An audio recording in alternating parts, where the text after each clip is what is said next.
Everyone, welcome back to my channel. So guys, हमने locomotion and movement chapter almost finish कर दिया था।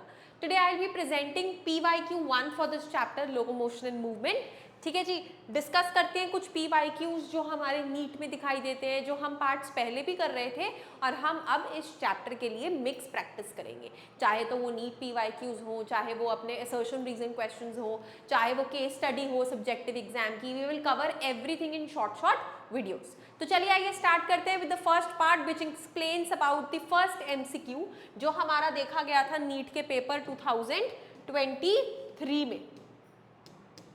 Which of the following statements are correct regarding skeletal muscle? तो हमें पता है कि skeletal muscle हमारी बॉडी का एक voluntary muscle है, ठीक है। It's a type of voluntary muscle जो हमारी इच्छा के अनुसार चलते हैं।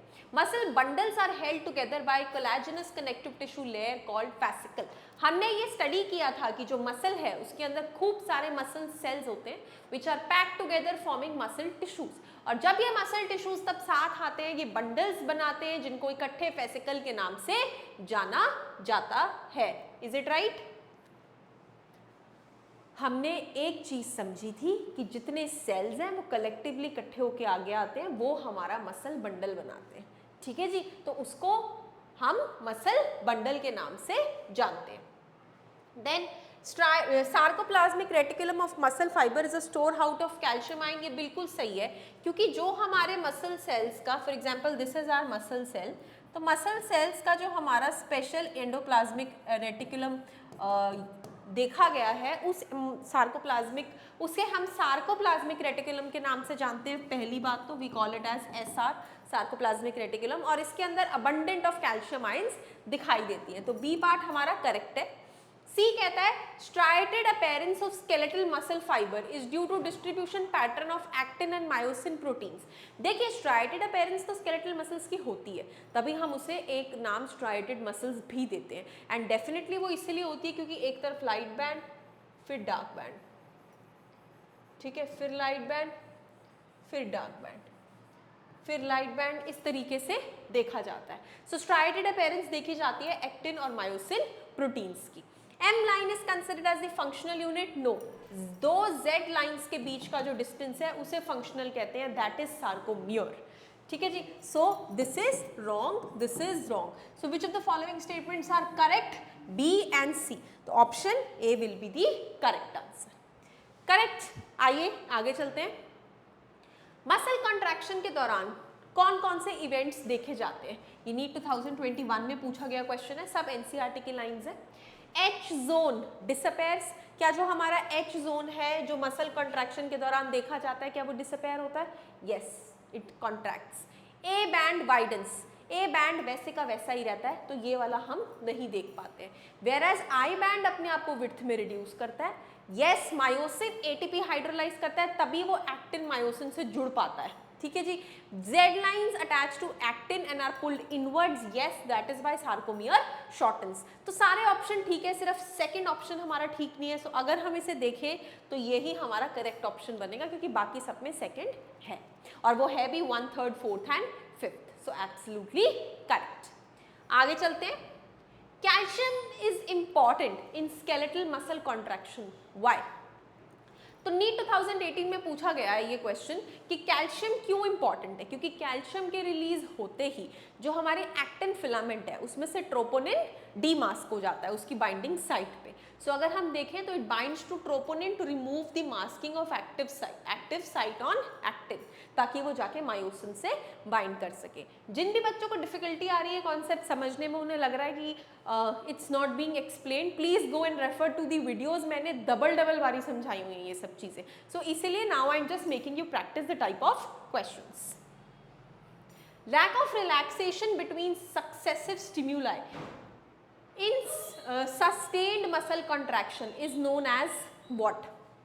ये क्वेश्चन नीट 2016 में पूछा गया, लेकिन ये NCERT का पार्ट नहीं है, ना ही NCERT में मेंशन किया गया है।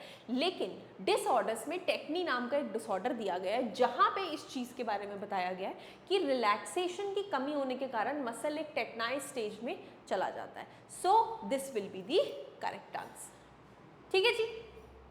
Next, name the ion which is responsible for unmasking of active sites. अभी पढ़ा था हमने कैल्शियम, ये भी 2016 में पूछा गया क्वेश्चन है।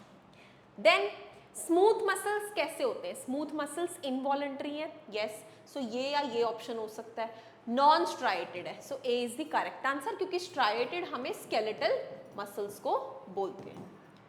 ठीक है जी।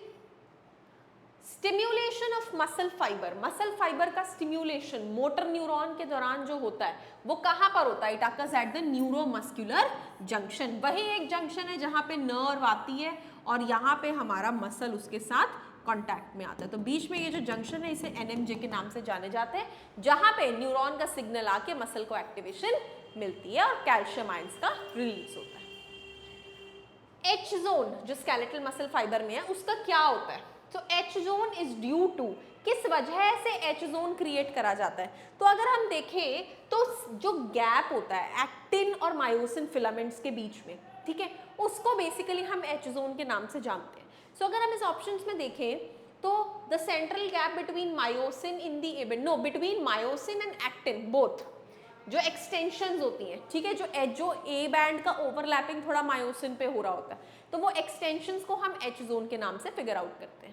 सो C part is the correct answer. ये भी 2013 का क्वेश्चन है, डायरेक्ट एनसीईआरटी में लिखा हुआ है, आप रेफर कर लीजिएगा, या फिर you can watch my video जहां पे हमने स्ट्रक्चर ऑफ मसल डिस्कस किया है, उसमें क्लियरली ये चीज बताई गई है।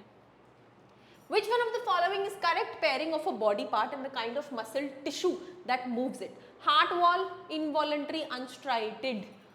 Involuntary तो होता है लेकिन बेटा it's a cardiac muscle which has a little striations.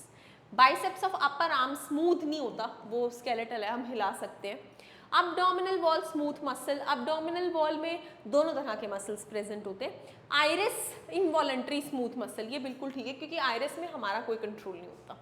ठीक है, स्टमक में मैंने सिर्फ इसलिए डाला क्योंकि दोनों तरह के मसल्स देखे जाते हैं। Contractile protein of skeletal muscles जो एक्टिवेज एटीपीएस एक्टिविटी इन्वॉल्व करता है दैट इज मायोसिन। मायोसिन में ही होता है कि उसका एटीपी हाइड्रोलाइज होने की वजह से क्रॉस ब्रिज बनती है। जैसे ही एटीपी हाइड्रोलाइज होकर निकल जाता है और नया आ जाता है तो वो मतलब क्रॉस ब्रिज उसकी हट जाती है। ठीक है जी, ये सब डिटेल हमने स्ट्रक्चर में स्टडी की हुआ है।